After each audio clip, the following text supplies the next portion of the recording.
Hi, hope everybody is doing fine today. We're going into chapter 6, Kinetics Theory of the Gases, starting by preparing two pieces of A4 paper as usual. First page will have 6.1 and 6.2, and second page will start from 6.3 until 6.5. Before we go into some of the calculation and also the concepts, why not we delve into the world of the atoms. Assume that we can shrink ourselves, become small and small and small and smaller, and then we become so-called the Ant-Man, and we dive into a glass of pure water. Once we go into the world of the water, and we can see the microscopic world of the atoms, the proton, the neurons, the electrons. Just make a wild guess, what would be the shape of the proton? What would be the shape of the neutron? What will be the shape of the electron? How does the electron, or how do those electrons spinning around the proton and the neutron? I'm not sure whether we have this kind of information at the moment because we never like seeing so small world. We could not see what is the color of the electron, the color of the proton or the neuron. So just make a wild uh, imagination. What might you see in those small world? This is a very useful table, an important table to indicate what are the elements that contained in the earth here. It's called the periodic table of the elements. We have the basic one starting from the hydrogen. There are two numbers inside this small box.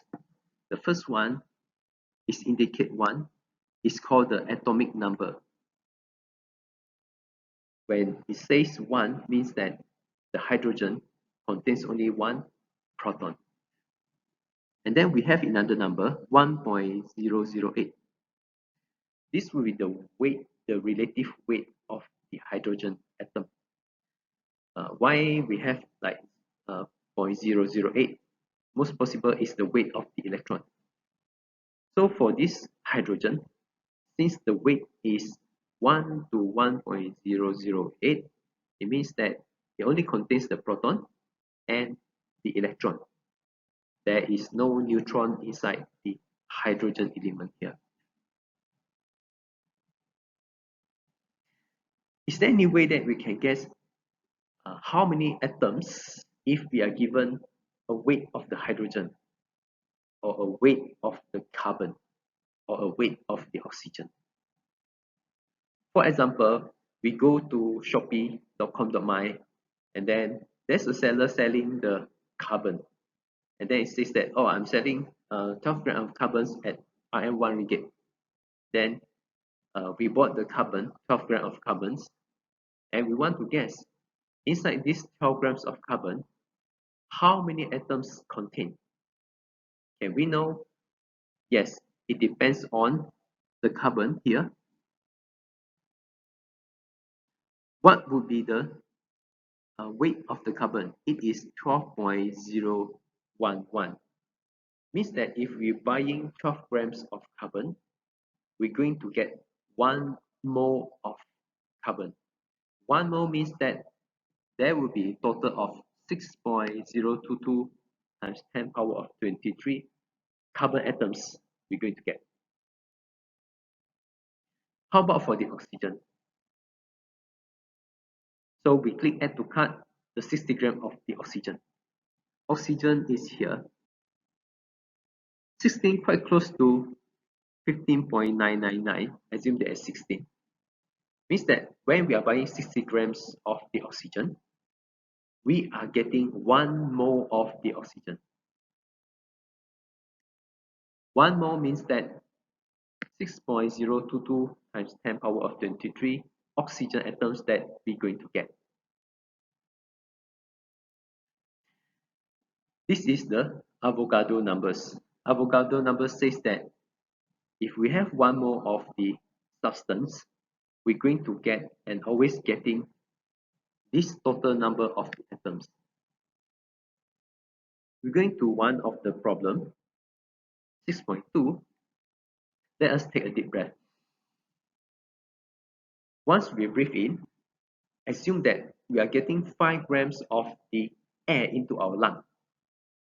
And inside these 5 grams, the ratio of the nitrogen is 78%, 21% of the oxygen, and then 1% of the carbon dioxide. You want to do a calculation how many numbers of the molecules that goes into your lung from those 5 grams of air. We're going to break it down into 3 types of the air here. We have the nitrogen, 78%. We have the oxygen, 21%. We have the carbon dioxide of 1%. Let's look at nitrogen first. From 5 grams, since nitrogen consists of 78% of the weight, it means that we are breathing in 3.9 grams of the nitrogen, N2.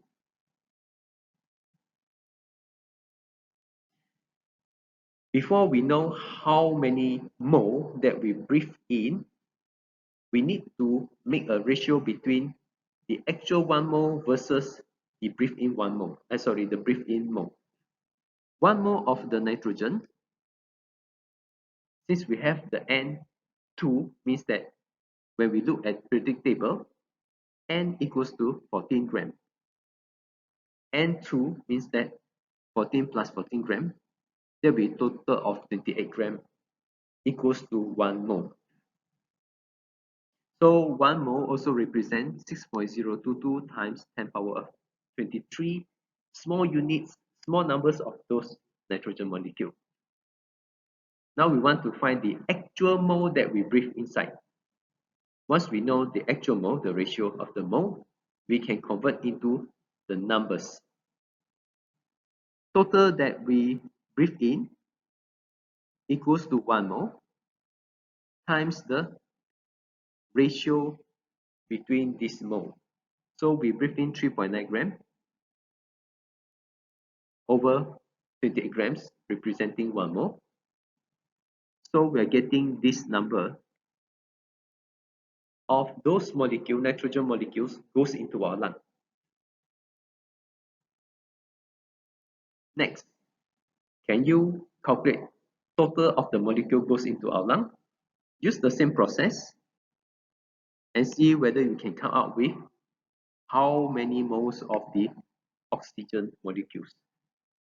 And then calculate for the carbon dioxide using the same process. And lastly, since you want to know total of the molecules goes into our lung, we need to add this, and for the oxygen one plus the carbon dioxide one, then it will equals to the total molecules that goes into our lung from those 5 grams of the air. Is there a formula to represent what is the temperature or what is the pressure or what is the volume of an object, let's say a balloon at that moment? We can do so by referring to the ideal gas law. This is a formula demonstrating the relationship between the temperature, pressure, and volume of the gases.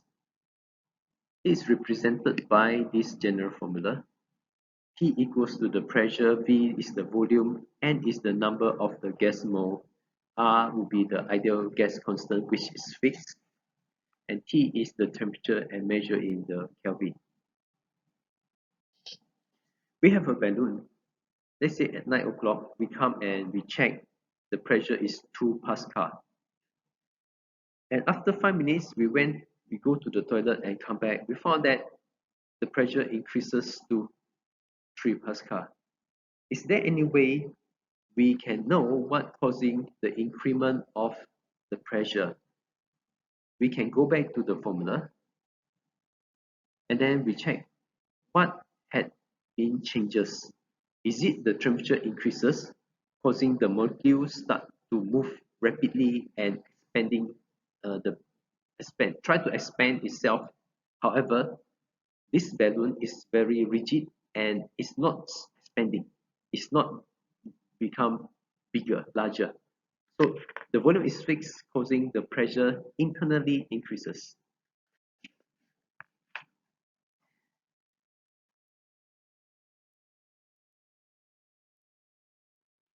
Let's look at one of the example to see how we use this ideal gas law to do the calculation.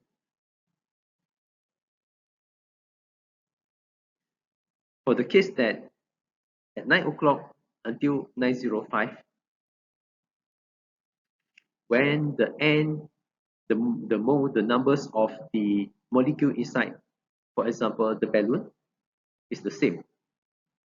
R will be the same also because it is a constant. It is the ideal gas constant. And the T, assume that the balloon at 9 o'clock is 100 Celsius, and then at 9:05 is also 100 Celsius. These three properties remain the same. Then we can use the formula P times V at 9 o'clock will equals to the P times V 9:05 o'clock. This is called the Boyle's law. Boyle's law can be used a simpler version of the formula when our N, R, and T are the same. For the case that N will be the same, total molecule remain the same inside the balloon, no changes. The R is the same, the constant. The changes of the P the same, the pressure the same. The difference would be the temperature only. Means that at 9 o'clock we measure the balloon, let's say it's 100 Celsius, and then at 9:05 when we do a new measurement, it is 120 Celsius. The changes is the temperature. Then we're going to use this formula, a simple version formula, to find the relationship before and the after. This equation is called the Charles law. Why not we ask ChatGPT to create an ideal gas law problem for us and see whether ChatGPT will provide us the solution as well. Let's prompt ChatGPT. I'm learning the physics, the kinetic theory of the gases. Can you create a simple application problem and solution related to the Boyle's law? The Boyle's law is when our N, our R, and the T is the same. The changes would only be the P and V. These two will change before and the after. Okay, key in this one, the statement here, and then wait around 20 seconds for ChatGPT to provide us the question and the solutions. T6.4, this is a problem. We are given a balloon. The balloon occupied with the helium gas. At the beginning, the volume of the balloon, it is 2 liters. We check the temperature, it is 20 Celsius. Afterward, somebody come and apply the heat to the balloon. Then we see that, oh, the balloon is start to expand and it's expanded to 4 liters. We want to find what is the new temperature of the balloon. We ask the balloon, oh balloon, at the beginning, what's your pressure? The balloon said, oh, my pressure is 10 Pascal. Then we say, how about at the end, what's your pressure? The balloon said, still the same, 10 Pascal. So we'll say that, oh, since your pressure is the same at the beginning and also at the end, I'm going to use the Charles law to solve the problem. Charles law says that when pressure is the same at the beginning and at the end, we can use this formula, V at the beginning over T at the beginning will equals to the V, the final, over the T, the final. At the beginning, we have the volume of 2 liters. So we will replace V equals to 2 here. The temperature is 20 Celsius. We can punch it 20 Celsius, but it's going to give us the wrong answer because the formula says that we need to use the universal temperature that is measured in Kelvin. So we're going to convert 20 Celsius into Kelvin. Then the final volume equals to 4. Now we can find what is our temperature. The temperature will in the Kelvin units here. So later on, you convert back into the Celsius. Even though it just expanded to another extra 2 liters from 2 to 4 liters here, when we look at the value of the temperature, it increases so dramatically from 50 Celsius to 313 Celsius. Uh, this is the power of the heat that translate into the kinetic energy for those molecules and vibrate inside very rapidly in the balloon there.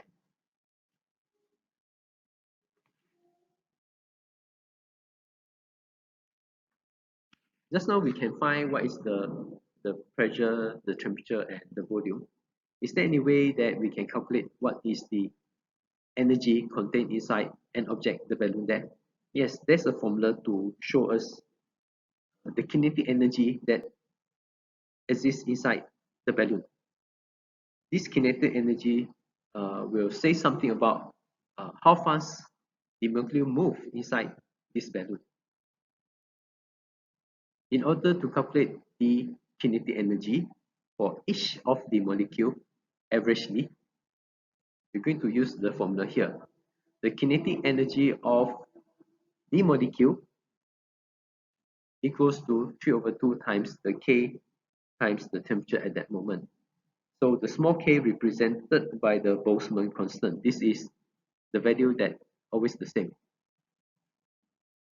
The Boltzmann constant is 1.38 times 10 power of negative 23 joule over the Kelvin. From these two properties here, K is already fixed, that we cannot do anything. If we want to increase the kinetic energy of each of the molecule there, we're going to increase the temperature. By increasing the temperature, we're going to increase the movement, the kinetic power of the kinetic energy of each of the molecule. From the kinetic energy formula just now, K equals to 3/2 times K times the T, there is no speed property. Means that we don't know what is the speed of the molecule. Can we somehow find what is the speed of the molecule?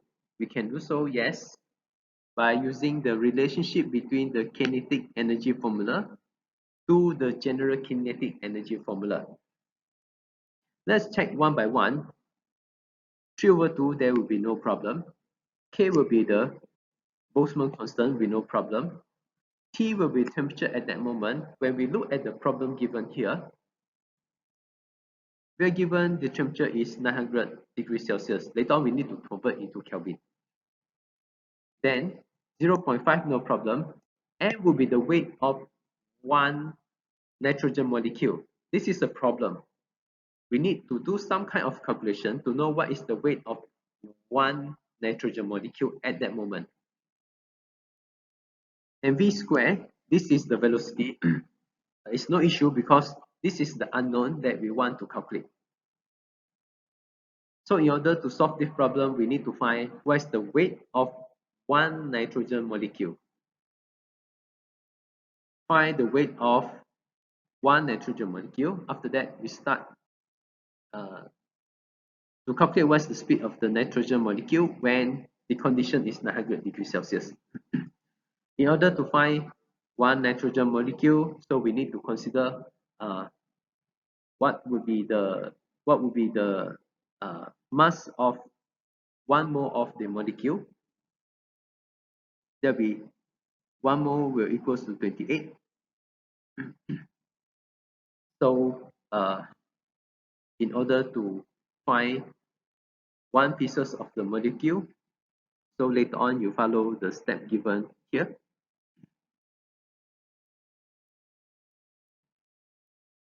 And at the end, you found that 1 nitrogen molecule, your weight is so tiny small, equals to 4.6 times 10 power of negative 26 kilogram. Now we have the weight of the nitrogen. This one, we solve it. 0.5, we solve it. K is the Boltzmann constant. It equals to 1.38 times 10 power of negative 23. T is the temperature in Kelvin. Later on, convert into Kelvin. Yeah. Now the only unknown that we still looking for is the V squared. So after doing the calculation, the value of the V equals to 1022 meter a second. This is a very high speed. 1 kilometer 1 second means that from here to Kota Baru, 90 kilometers. With this speed, it's just taking less than 2 minutes to arrive Kota Baru.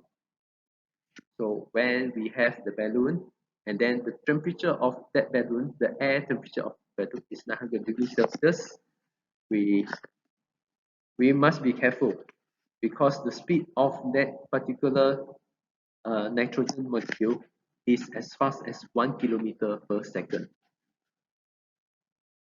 Okay, that's all for this week. So do check the eCampus for the submission date and also the other tasks that you need to complete this week. Okay, bye.